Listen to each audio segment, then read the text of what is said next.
Hello, everyone, and welcome to another episode of Denise Zaneza podcast, a space where we go beyond official narratives and glossy headlines to examine what is really happening in Rwanda and the Great Lakes region of Africa. I am your host, Denise Zaneza, and as always, it is an honor to guide you through these vital and often uncomfortable conversations.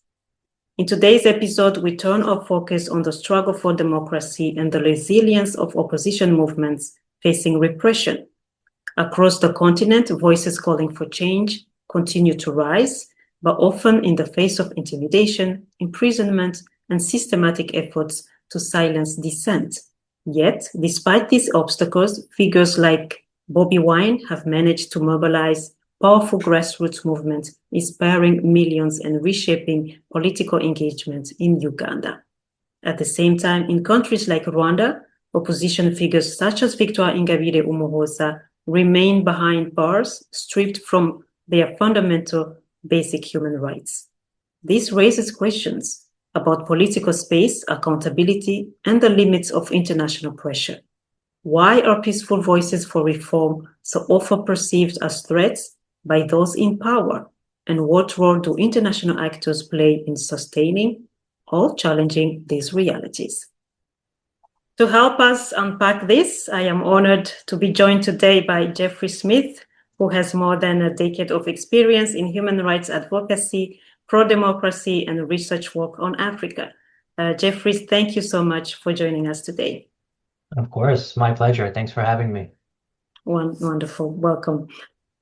Before we dive deep into our conversation, Jeffrey, would you please introduce yourself in your own words to our audience so that they know who we're speaking to today?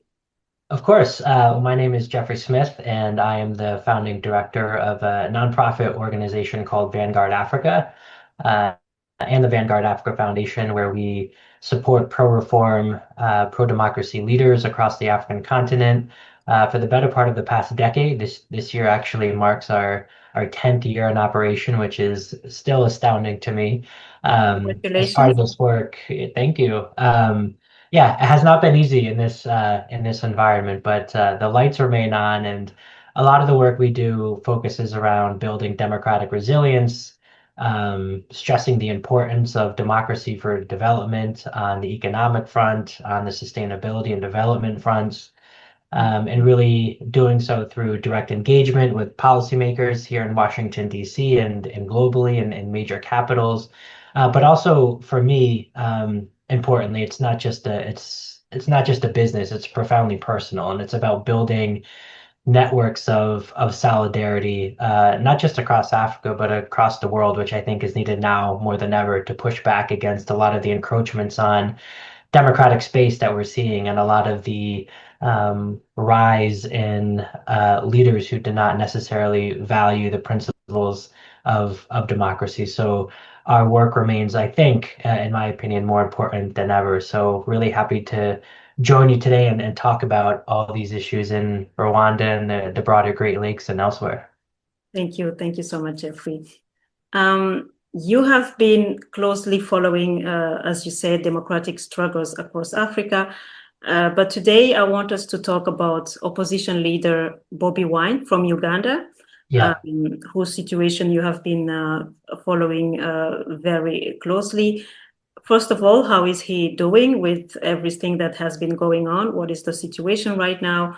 And also, if you could explain to our listeners, what lessons can opposition members across the continent of Africa learn from this political movement of Bobi Wine and the grassroots mobilization? Yeah, that's a great question. Well, first, your question about how he's doing. Well, I just spent quite a bit of time with him here in Washington, D.C. I think his visit here made a lot of headlines, and he's doing remarkably well under the circumstances. His spirit is unbroken. His commitment to Uganda's democratic future is as fierce and as combative as ever. I think that was evidenced in some of the media interviews that he did and we were able to secure while he was here. after the brutal home raid and the siege of January of this year, followed by, of course, the escalating threats that forced him to temporarily leave the country in mid-March for his safety. He's now here, of course, conducting international engagements. I mentioned we spent considerable time together on Capitol Hill, for example, where he met with key lawmakers, pro-democracy advocates across the political spectrum, and other allies in this space to really help keep the world's spotlight on Museveni's repression. Importantly, on the personal front, he has stabilized from his past injuries and trauma. You might remember the police shooting in September 2024 that left fragments in his leg, which are still there. And he's really been delivering some really powerful, unapologetic interviews that we've come to expect from him, emphasizing the importance of nonviolent struggle and the need for sustained global pressure on the regime. But of course, the latest abductions that we've seen in Uganda of his supporters, including the still missing wife of his personal assistant, you can see it really weighs heavily on him. But he's focused and he's optimistic. And also, just to correct a bit of the headlines that I saw out there, he's not in hiding, which has been repeatedly printed. Rather, he's advancing the cause of democracy and the dignity of Ugandans from safer ground.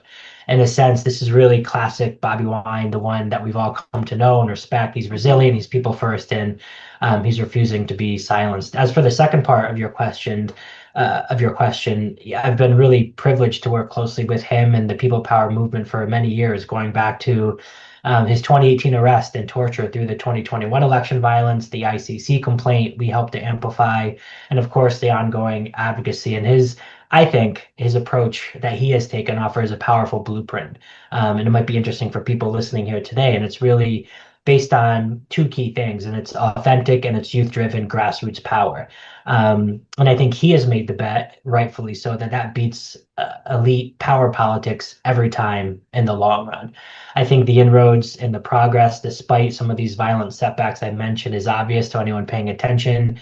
Of course, he rose from the ghetto as a musician to become the people's president, and he did this by speaking directly to the aspirations, but also the mounting frustrations of young Ugandans via his music, his powerful social media presence, and street level people to people organizing. He didn't wait for traditional power structures, right, or party structures. He built a movement that mobilized literally millions of Ugandans and across the region. You've probably seen this in Rwanda and in Kenya and elsewhere, where people are, wearing his T-shirts and carrying his signs.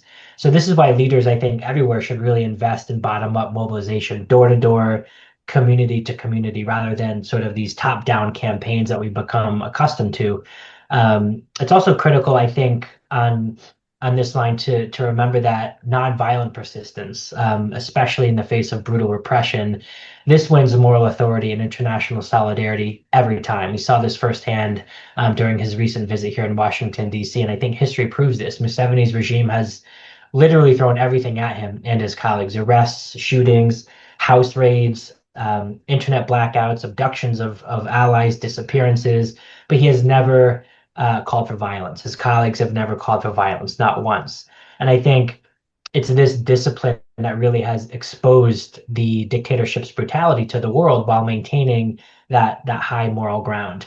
And across the continent, I think opposition figures should really study this and really emulate this. Stay nonviolent, document everything you can, and turn that repression into grassroots recruitment, because it builds coalitions at home.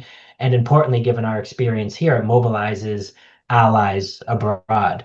And you also mentioned the role of international advocacy. I think an important point there, first and foremost, and something I have to remind myself here and my colleagues, is it must complement, not replace, that domestic struggle, right? So at Vanguard Africa, we have hosted Bobi in Washington and his colleagues multiple times over the years, helped shape narratives that you see in major media outlets, pushed for accountability, including sanctions and aid conditionality. But Bobi, you'll hear him say this himself, he always stresses that Ugandans will liberate themselves. So external support in that sense is just amplification. That's what we're doing. Other movements, I think, should engage global partners strategically while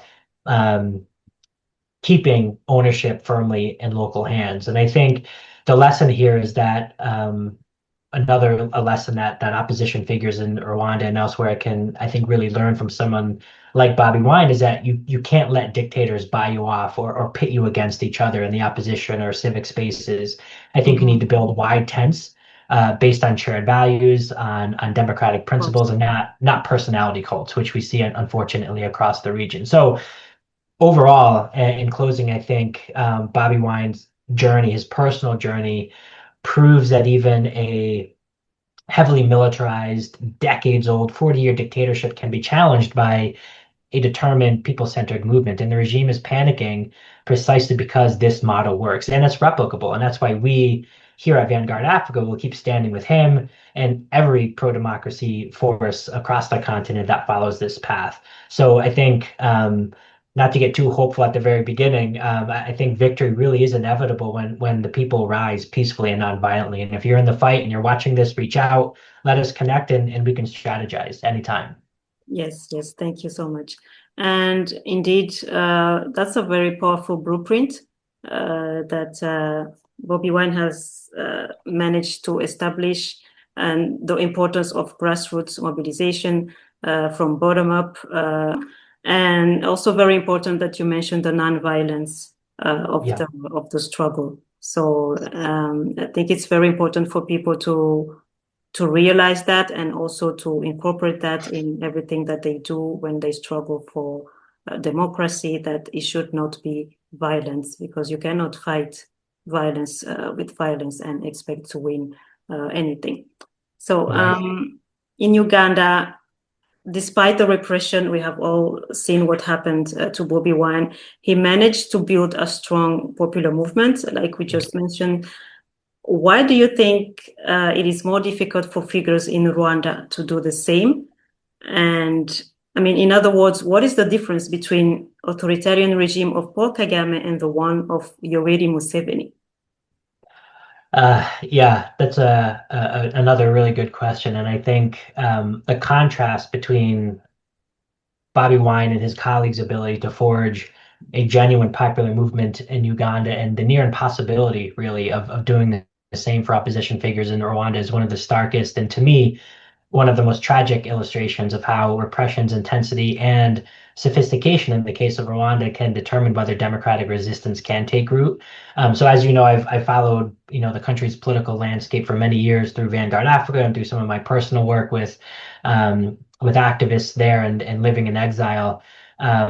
Including solidarity actions with leaders like Victoire Ingabire and others who've really paid an unimaginable price for simply demanding pluralism. So while Museveni's Uganda is brutally repressive, Kagame's Rwanda operates, as you know, better than I do, on an entirely different level. It's a totalitarian police state. It's a system that has perfected preemptive control, right? It has perfected narrative dominance, as well as the weaponization of the genocide's legacy, which is important this week to be talking about these issues. And they do this to eliminate any space for independent grassroots mobilization before it can even begin. And I think the core reason why it's harder in Rwanda is the regime's all-encompassing security apparatus and the ideological straitjacket that they have imposed on ordinary Rwandans on every level of society, down to the very local structures, to re-education camps and identity programs. It's really wired for surveillance and strict conformity. And that's something that's become more and more clear to me over the years, having worked with Rwandans who are seeking asylum here in the United States. One of those issues that I work on that doesn't, get attention, and for reasons we don't publicize this. And there are many Rwandans over the years that I've worked with who have sought asylum here because of the violence and the persecution that they have faced. And it's really, those are the key themes that really have come out in those cases. So another key issue is in Rwanda, as opposed to Uganda, that dissent isn't merely just punished; it's brutally preempted. It's that preemption that is really that indicator in Rwanda. Similarly, opposition isn't debated; it's branded as genocide ideology, right? It's branded and labeled as divisionism, turning any grassroots gathering, a social media post, YouTube video, or even a seminar on nonviolent action, reading a simple book by Gene Sharp, into a prosecutable offense. And we've seen this repeatedly. 8 opposition members and a journalist detained for years simply for attending a peace workshop. Victoire herself arrested in 2010 upon her return to the country, imprisoned for years and still facing fresh charges, of course. The case of Diane Rwanda and her family being targeted, the now countless number of journalists, activists, musicians, gospel singers, YouTubers disappeared or silenced. The number of assassinations and enforced disappearances is just mind-boggling, which even extends to exiles abroad, right? The sort of transnational oppression that Kagame has perfected into a really sad art form. So when you're talking about grassroots mobilization, that requires breathing room, right? To organize door to door, to build trust in communities and to harness youth energy. In Rwanda, that space has been surgically cut out and removed by the RPF regime. And of course, the regime's PR machine projecting Africa's so-called success story has long shielded it from the scrutiny that Uganda sometimes faces, allowing that repression to operate again with that real surgical proficiency.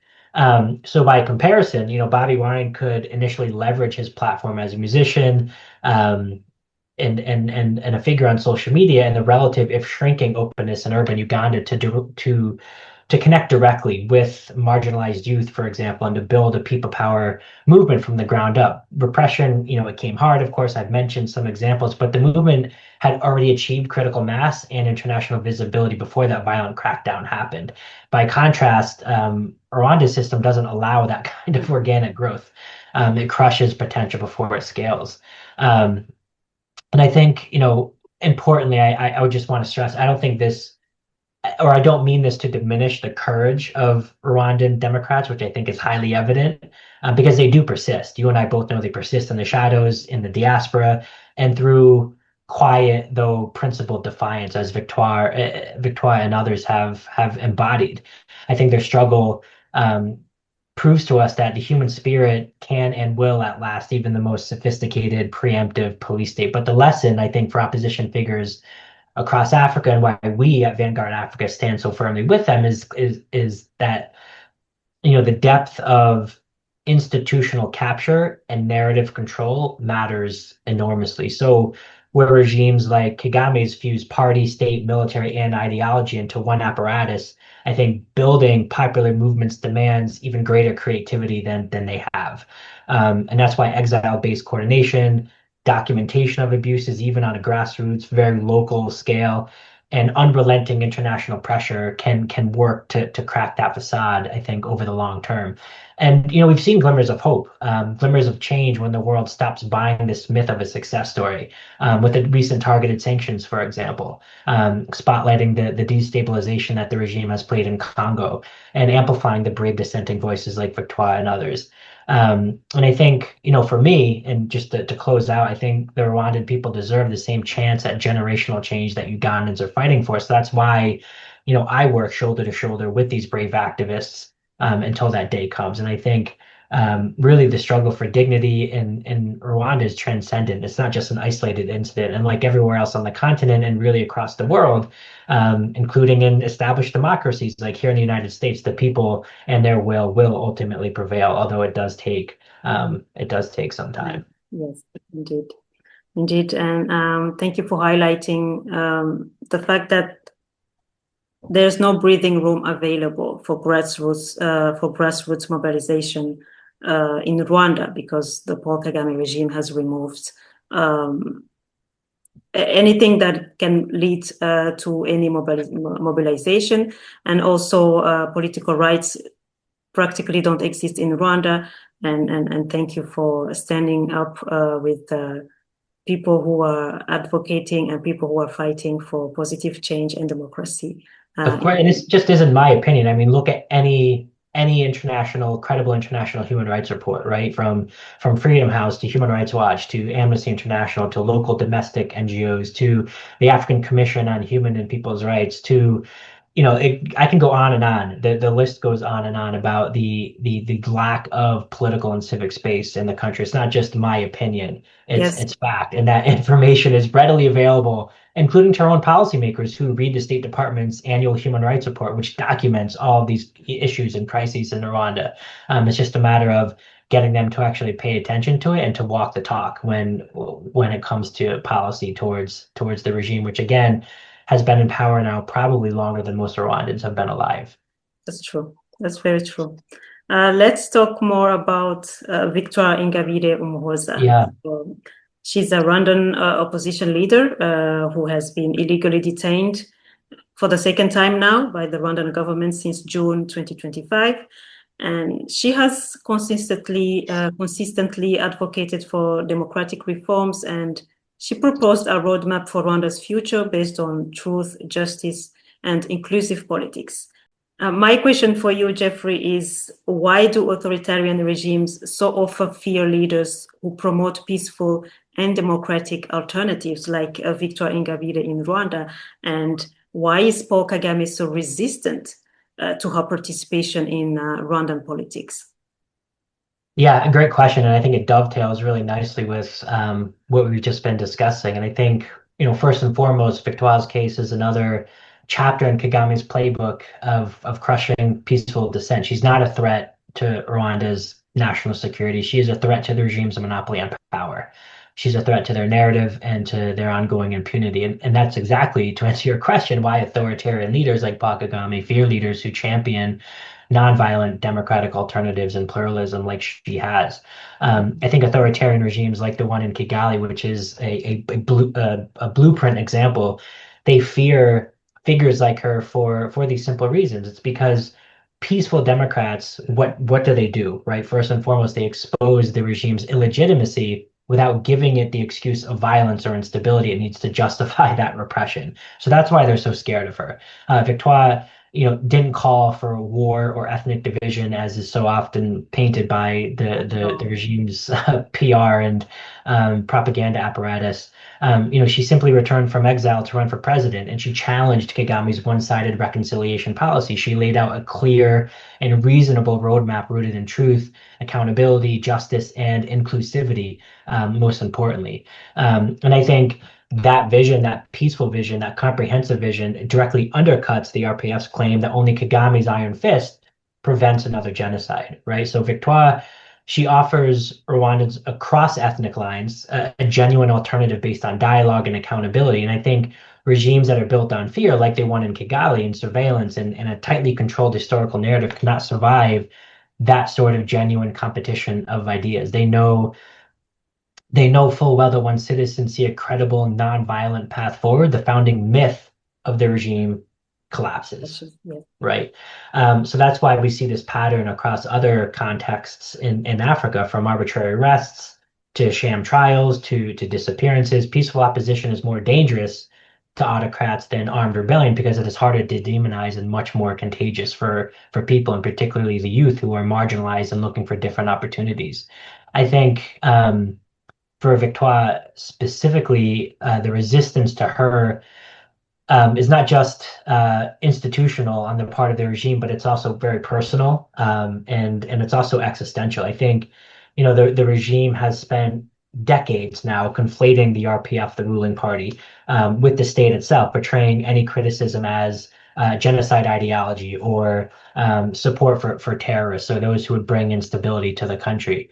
So I think her crime then and now, in the most recent case, was daring to question whether the official post-1994 reconciliation process truly delivered justice and inclusion for all Rwandans. And I think that's a genuine, valid question to ask. And she also asked, did it actually serve the society, or did it serve primarily to entrench RPF interests and dominance? And I think, looking at the facts, I think that latter is can be more easily proven.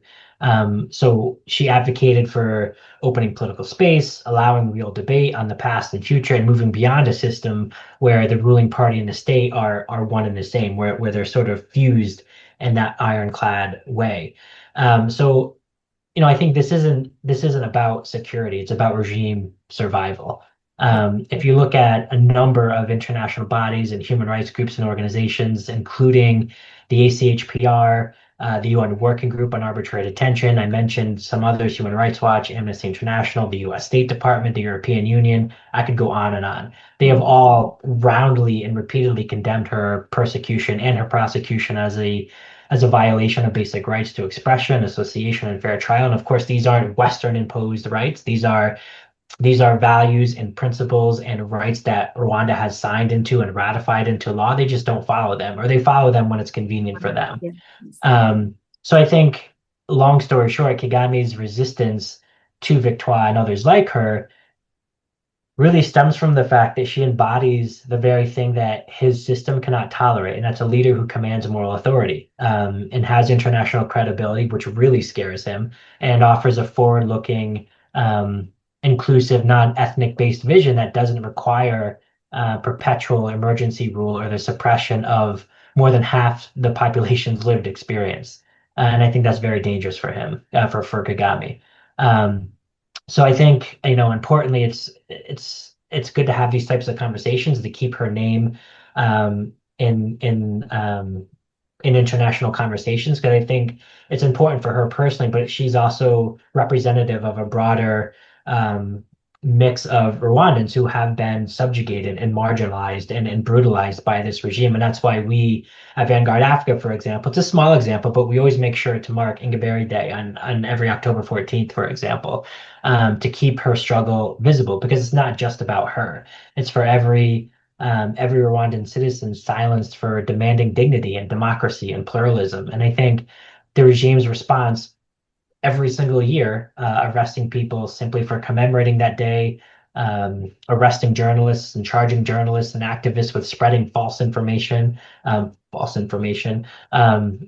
labeling nonviolent training as conspiracy. It only proves, I think, how brittle the Kagame regime's control really is. So importantly, I think Victoire and leaders like her remind us, or should remind us, that authoritarianism's greatest fear is not chaos. It's not instability. It is the quiet, diligent, persistent power of citizens who choose truth and inclusion over fear.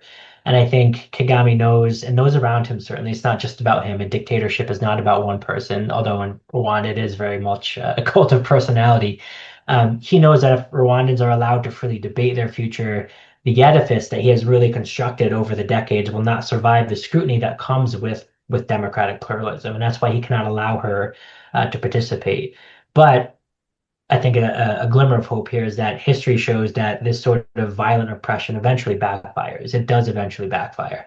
The question is how many more voices must be locked away or silenced before the world stops rewarding the image of this so-called success story and starts confronting the reality. So I think solidarity with Victoire is solidarity with every Rwandan, including yourself, who are fighting for the right to shape their own destiny. Thank you. So it's a saying in Kinyarwanda that says "Ntajoro ridacya," which means there's an end to the night. So Yes. It's very important to keep on fighting, to not give up, because indeed the greatest fear of these authoritarian regimes is not chaos, it is the truth and is the inclusion of everyone. So we will keep on fighting. And it's always darkest before the dawn. Indeed. Indeed. So we were talking about international actors, and Rwanda is often praised internationally for development and stability, but there's a clear gap between that international narrative and the lived reality of the repression in Rwanda. So one can ask, the question we should ask ourselves is, what responsibility do Western governments and institutions bear in sustaining authoritarian regimes, such as those of Yoweri Museveni and Paul Kagame? Because clearly there is a responsibility that we can talk about. Yeah, absolutely. I think you always have to ask development and stability for whom, and I think that's a way to recenter the conversation. And I think you've really put your hands on one of the most persistent and damaging contradictions in Africa policy today, U.S. Africa policy specifically, and that is the willingness to celebrate or to laud Rwanda's economic metrics and responsibility while largely ignoring the systematic repression that keeps the same man in power for decades. And we see this in Uganda as well. It's unfortunately not isolated incidents. And as someone who has spent years working with pro-democracy leaders across the globe, I can tell you that this gap that you speak of is not accidental, it's purposeful. Western governments and institutions, in my opinion, bear real ongoing responsibility for sustaining these authoritarian regimes. And how do they do this? They do so through foreign aid and military assistance, through security cooperation, and really diplomatic cover and silence, right? Silence over these ongoing abuses, as well as a stubborn refusal to update these outdated, really, in my opinion, paternalistic narratives. So on Rwanda, let's be blunt, right? You're right that Rwanda is routinely praised by the World Bank, the International Monetary Fund, major donors, and development organizations as a so-called miracle or model, right? Top in Africa for business readiness, GDP growth, clean streets in the capital. You even saw a very high-profile Kenyan journalist at BBC remarking on this recently, and relatively high female representation in parliament. These are all great things, right? They're real achievements, and I think they're worth acknowledging. But it's equally imperative to acknowledge that these achievements come wrapped in a one-party police state, where political opposition is crushed, where independent media and journalists and civil society and human rights defenders are non-existent. There's not a single independent human rights organization in the country. That's not by coincidence. And political critics like Victoire and countless others have faced, repeated arbitrary detention on politically motivated charges. So I think, unfortunately, aid and investment keeps flowing to the country, right? Billions of dollars, literally billions of dollars over the years, because too many here in Washington were on-based, but also in London and Brussels and at numerous multilateral institutions, they still collectively cling to this idea that, or rather, they cling to the post-genocide guilt narrative that Kagame has cynically exploited for decades. I know that's a controversial take, but I think we've certainly seen that borne out in reality. And I think, in effect, Paul Kagame has really turned that sympathy, or that guilt rather, into a shield. He, as far back as Bill Clinton, he wooed the Clinton administration and those around him, Tony Blair, philanthropists and very powerful people like Bill Gates. Really, Kagame has positioned himself as the sort of indispensable CEO, right? The indispensable tyrant of a fragile nation that only he can prevent from sliding back into chaos. So, and we touched upon this a bit, I think donors, particularly, who are still today desperate for a so-called success story after the 1994 genocide, they've largely failed to stop, or they've accepted the bargain. They overlook the conflation of the RPF, the ruling party, with the state, the criminalization of dissent, the surveillance apparatus, the transnational repression, the export of instability to neighbors in Congo and elsewhere. In return, you get impressive-looking development indicators on the surface and a reliable partner on, a small sector of security issues. So we have to ask ourselves, what has been the result of this, right? It's one thing to admire the problem. It's another to look at the results and then propose a solution. So the results have been, of course, as I'm sure many people listening to this episode will certainly understand better than I do, it's a regime emboldened enough to detain peaceful opposition leaders indefinitely, disappear and murder critics with impunity, and yet somehow still host global summits and sports events as soft power cover. And as I've written before on this a number of times, this isn't creative policy, it's laziness dressed up as pragmatism, particularly here in Washington. And I think Washington's approach to Rwanda has barely changed, even as evidence of authoritarian overreach piles up. So, and actually going back to Uganda, I think the story under Museveni is depressingly similar, right? It just to sort of wrap all this together, and the Great Lakes in general. If you look at Museveni, he's ruled since 1986, longer than most Ugandans have been alive. Yet, on an annual basis, he receives nearly $1 billion from the U.S. Assistance, and also a substantial amount of British aid. And where does this go? Much of it goes to security forces that routinely suppress opposition, as Bobi Wine and countless others have documented with videos of torture, of soldiers opening fire on peaceful citizens. And I think, like Kagame, Museveni has positioned himself as the regional firefighter while quietly playing arsonist in the region. He's done so in South Sudan, Democratic Republic of Congo, and certainly beyond. So Western capitals, and this just isn't a Trump phenomenon or Republican phenomenon, it goes back a generation.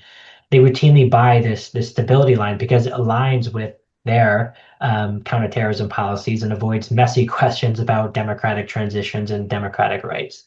And I think for me, and this is something I've written on quite a bit, I think the invitation of autocrats like Museveni and Kagame to high-level summits, the U.S.-Africa leader summits here in Washington, for example, even under administrations like Joe Biden and President Barack Obama that claim to champion democracy, this sends an unequivocal signal, that short-term geopolitics and economic metrics are always going to trump human rights and accountability.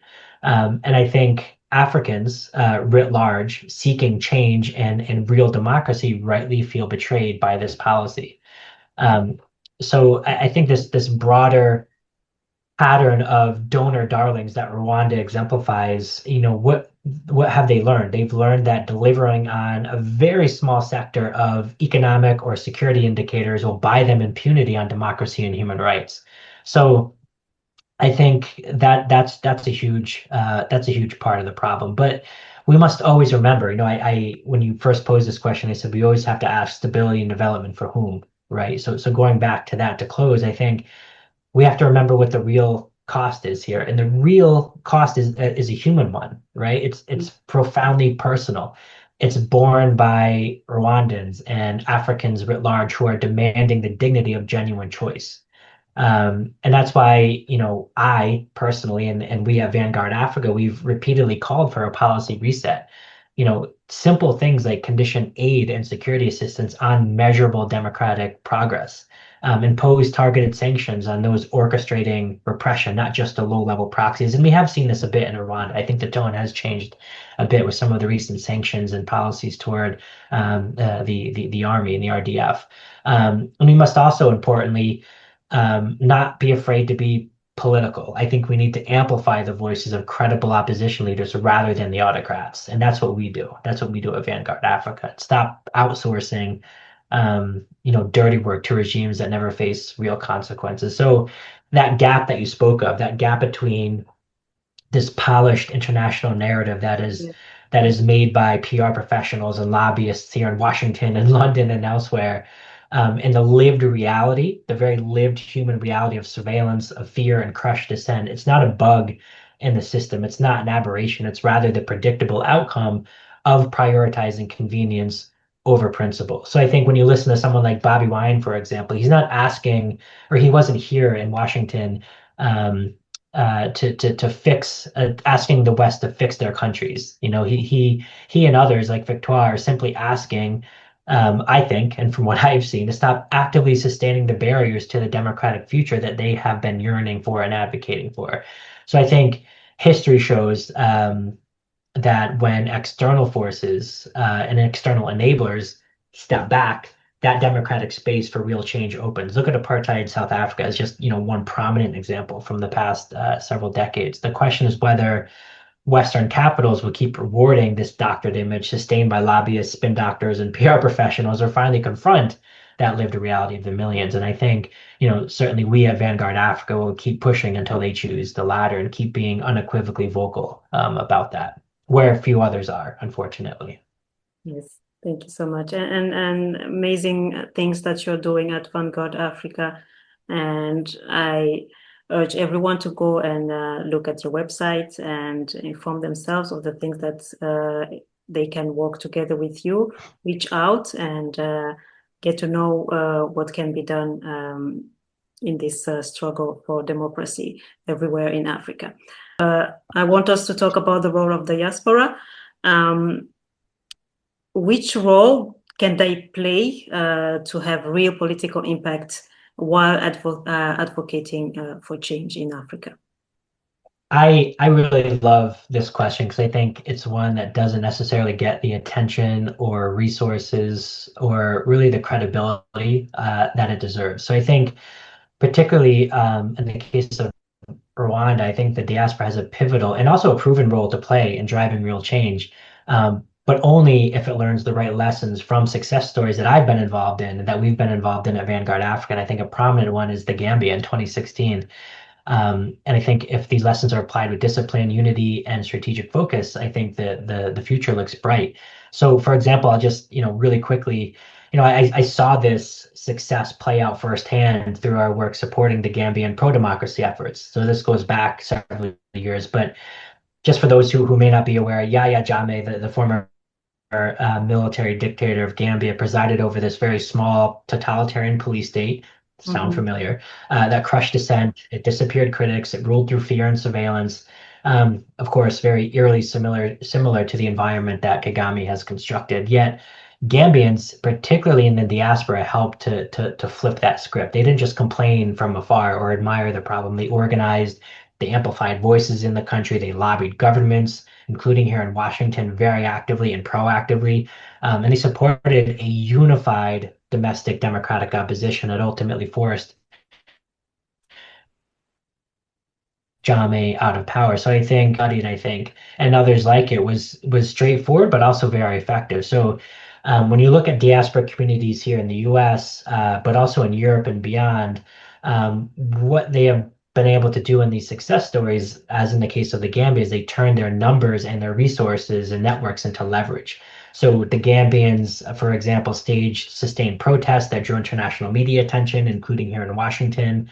They exposed the dictator's human rights abuses to the world, including to major media outlets, and lobbied policymakers in Washington and Brussels, in Dakar, Senegal, and elsewhere, and African capitals. They provided really critical support, financial, strategic, and communications to a fragmented opposition that finally coalesced into a single coalition behind now President Adama Barrow in late 2016. So I think, that unity combined with the eventual regional pressure and the shattering of the fear barrier inside Gambia delivered an electoral upset that the regime could not rig away. So as I wrote at the time, and I can send you some of these links or help you get access to these, I think the diaspora at that time really provided the resources and the building blocks necessary, the ingredients that made the impossible possible. So the illusion of Jammeh's invincibility collapsed because Gambians refused to let the regime control the narrative. So I think importantly, let's try to apply that to Rwanda today. So of course, I mentioned some of these not free at the very bottom of its indicators with political rights, especially near rock bottom globally. While Human Rights Watch, Amnesty International, and others, they've documented these same patterns of arbitrary detention, surveillance, criminalization of peaceful dissent that really came to define Jammeh's Gambia. So I think unfortunately, while the international community to date has rewarded Rwanda's polished development image while downplaying the repression that sustains it, I think this is exactly where the Rwandan diaspora can exert maximum impact. So I think your role, or the diaspora's role, it just needs to be that unrelenting pressure that makes the regime's playbook unsustainable. And I think there are 4 key ways to do this, based on our experience in the Gambia and elsewhere. I think first and foremost, you need to prioritize unity and alignment with credible leaders inside the country rather than factionalism. Factionalism is always the death knell of any pro-democracy movement. I've seen this in Uganda, for example, in Zimbabwe and elsewhere. Whereas in the Gambia, the diaspora infighting early on really almost derailed progress until focus really shifted to supporting a single viable coalition and then candidate.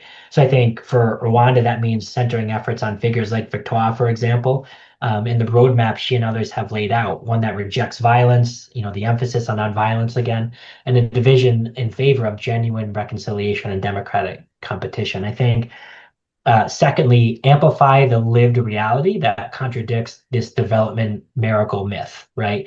So use your platforms, remittances, professional networks, platforms like this to flood international institutions, investors, governments and lawmakers with real evidence. So the low press freedom scores, for example, the arbitrary arrests, the export of instability into Eastern Congo, which is a huge issue here in Washington right now, that really resonates with the Trump administration, for example, because they feel personally backstabbed by Kigali, given their constant aggression in Eastern Congo. I think those are just a few major examples.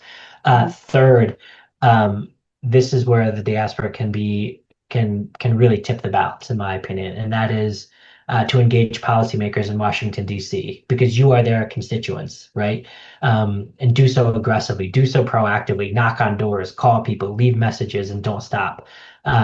Just as Gambian activists secured meetings at the U.S. State Department and pushed for targeted sanctions and aid conditionality, which they eventually won and achieved, I think Rwandan Voices Abroad should demand that Western donors stop subsidizing the repression, put a personal face on that repression, condition security assistance and investment on verifiable democratic openings, for example, the release of political prisoners, real space for democratic opposition, independent media, all these things that don't exist, of course, in the country right now. But I think history shows that when external enablers waver or take a back step, space does open inside. And I think fourth, again, not to belabor the point, but I think the sustained nonviolent actions and visible solidarity actions is crucially important. So I mentioned the marking of Ingabire Day on every October 14th, precisely to keep that spotlight on the struggle and the broader fight for dignity. I think the diaspora can globalize this, host events, petition parliaments, partner with human rights organizations that are your allies, and counter the regime's propaganda machine that labels every critic a genocide ideologue, which of course is bogus and not true.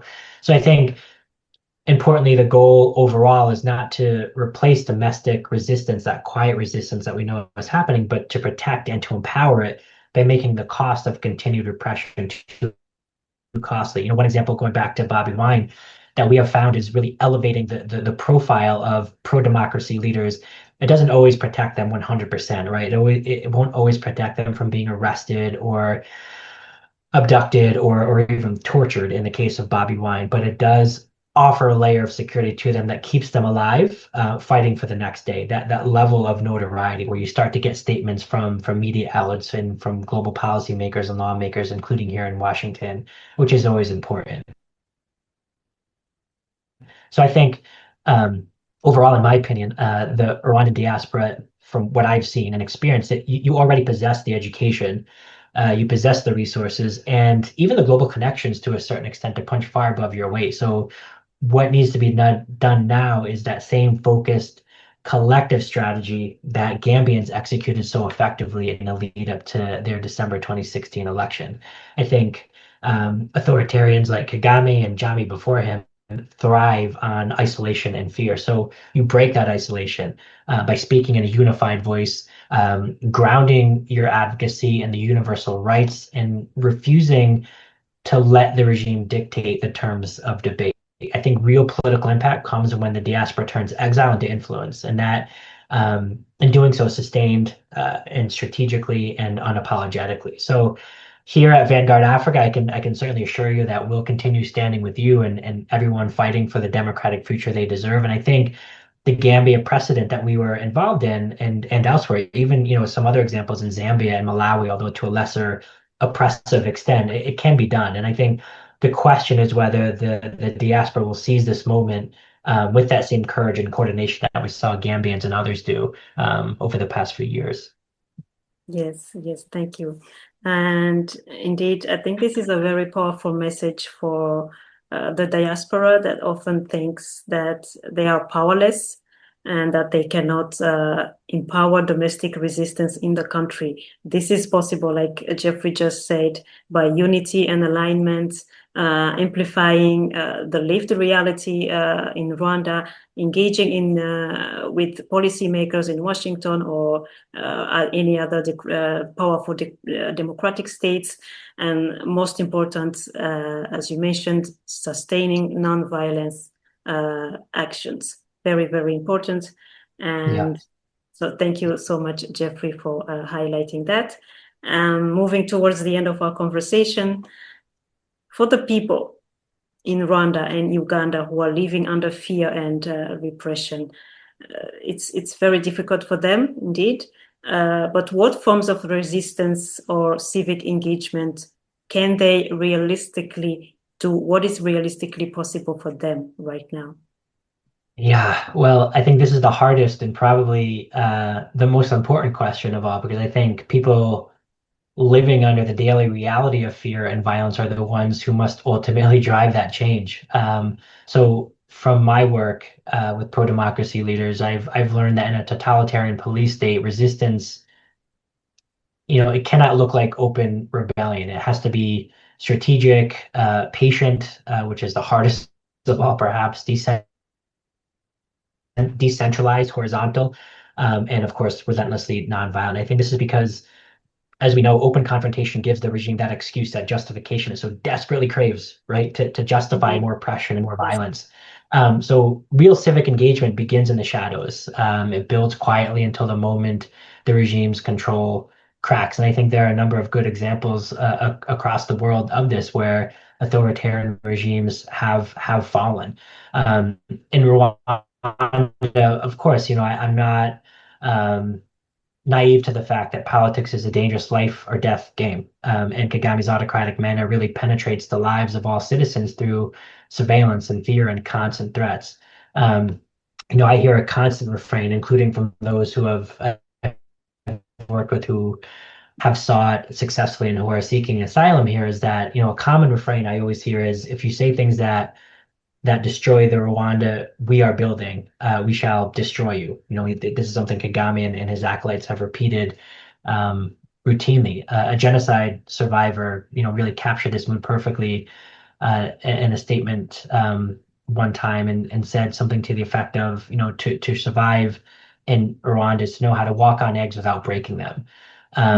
So it's a very difficult reality. But to answer your question, what is realistically possible? I think people may not like this answer, but I think the answer has to start with small, sustained, low-profile acts that build trust, to document truth, and really. So start with trusted circles. Your family, your neighbors, faith communities, which I know are also being targeted in the country, but even market associations where you can somewhat freely discuss everyday grievances, whether it's corruption, the surveillance that exists, the economic exclusion and marginalization, the fact that the ruling party controls and literally owns everything, and Crystal Ventures, and I could go on and on.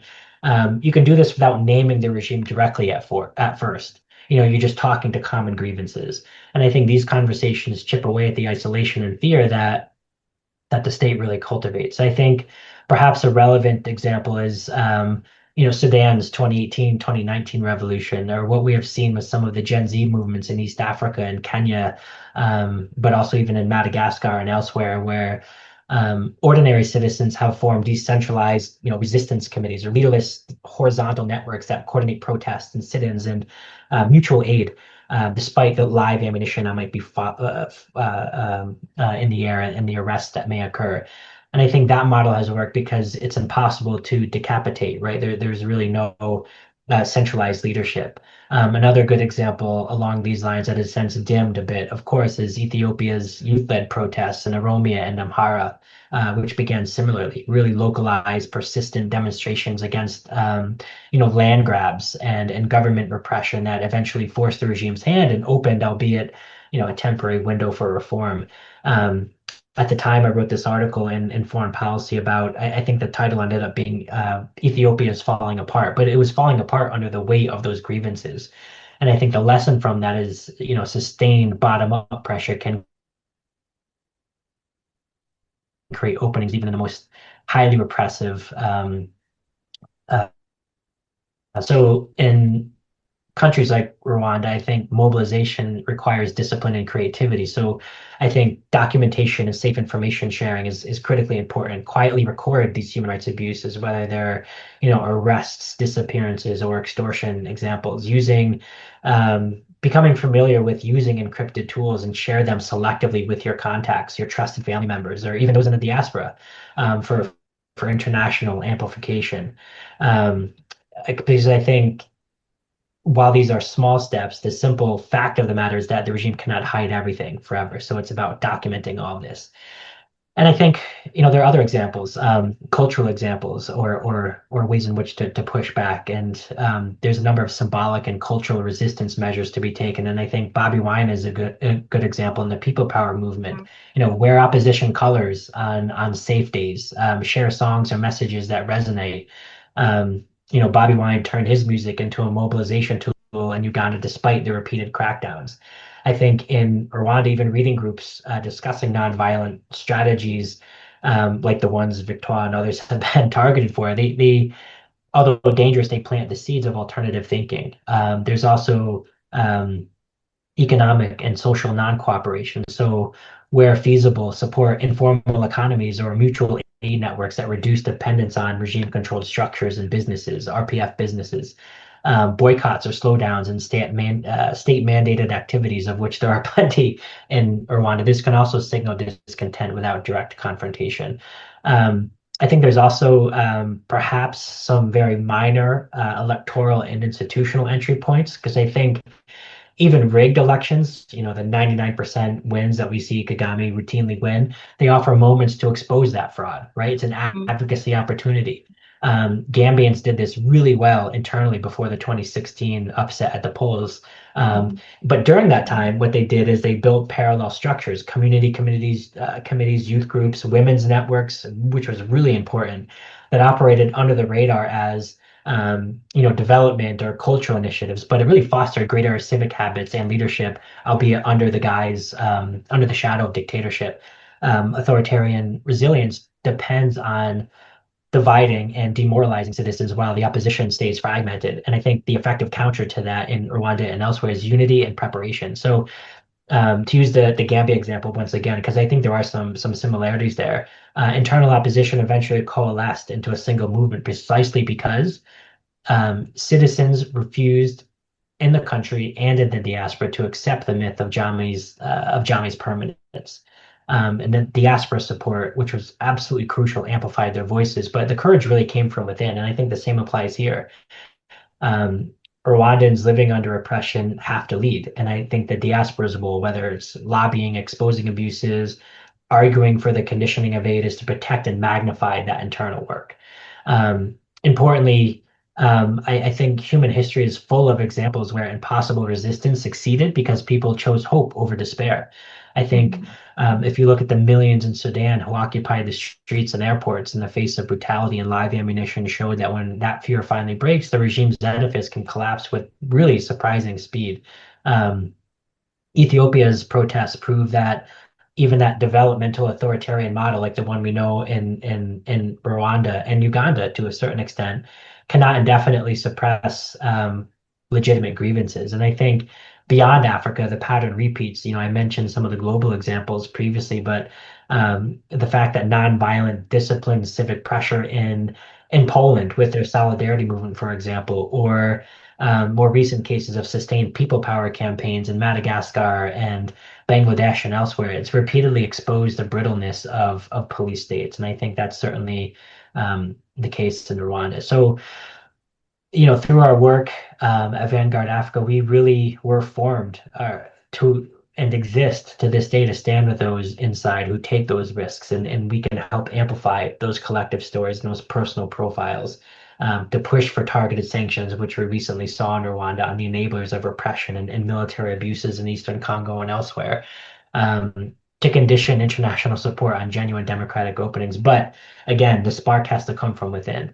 It must come from local populations through quiet courage today that builds the foundation for collective public power tomorrow. I think authoritarianism's greatest weakness is that it requires the complicity of fear. So once you break that fear, one conversation, one family meeting, one act of solidarity at a time, one book club, and the path to democracy can and will break open, often in really unexpected ways. So I think, importantly, the people inside Rwanda are not powerless. They are the ones that history will remember.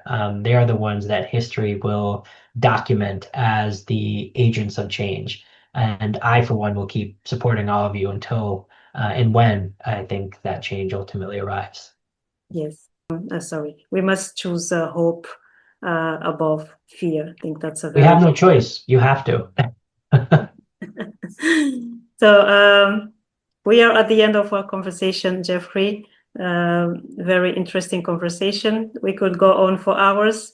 But We'll do it again. We'll do it again sometime. We'll do it again, indeed. We don't have time on our side right now.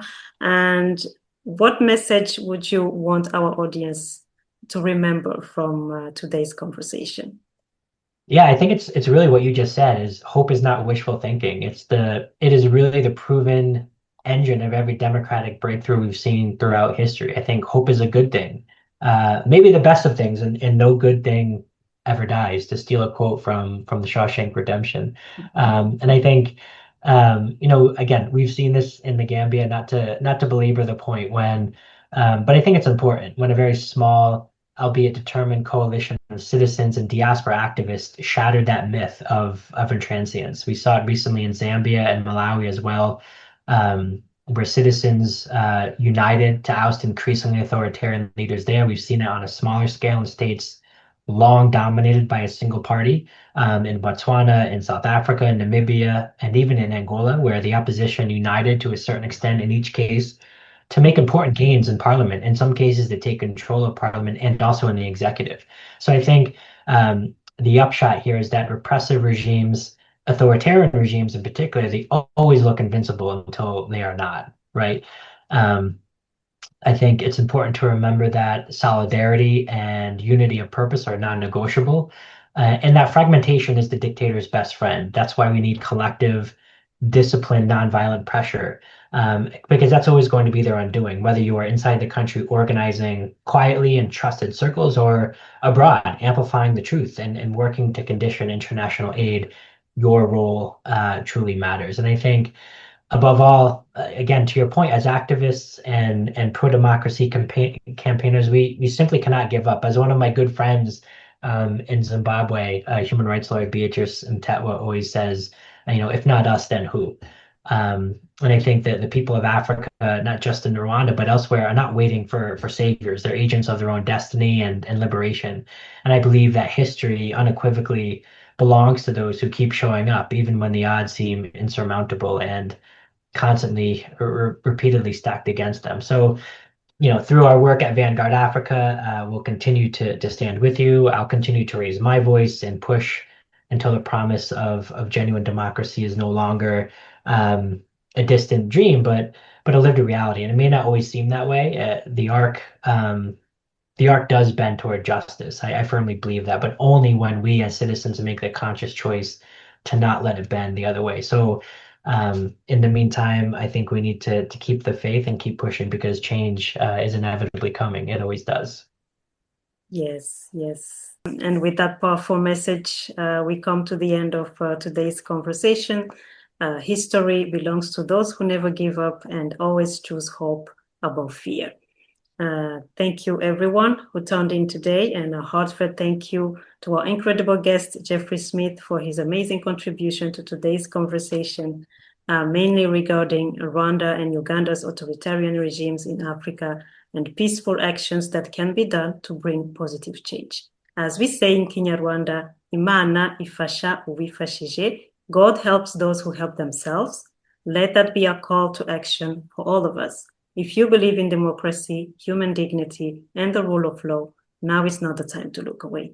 We must reject complicity through silence. We must raise our voices and stand in solidarity with those who cannot speak freely. Until next time, take care and stay engaged.